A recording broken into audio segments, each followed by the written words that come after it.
The United Nations has officially declared a famine in parts of Somalia. It's Africa's worst in a generation.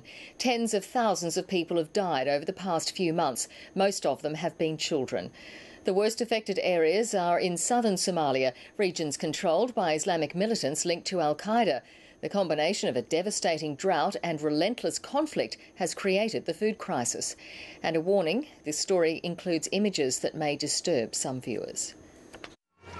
The warning signs have been there for months. Crippling drought and sky-high food prices, now it's official. Famine has been declared in 2 regions in southern Somalia. Across Somalia, nearly half of the population, 3.7 million people, are now in crisis.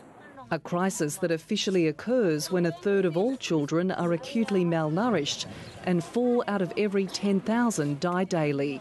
These regions have hit that grim threshold. This is clearly the greatest humanitarian disaster on the planet today.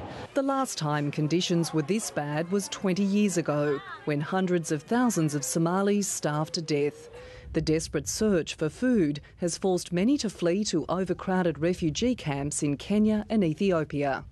If funding is not made available for humanitarian interventions now, the famine is likely to continue and spread. It's a huge challenge in an area still in the grip of civil war and controlled by Islamic militants linked to al-Qaeda. The rebels say they've lifted a 2-year ban on foreign aid groups, but security remains uncertain. Our people are humanitarians. They travel without any protection in their deliveries in an area that is extremely dangerous. The UN says $300 million is needed in the next 2 months to make a difference.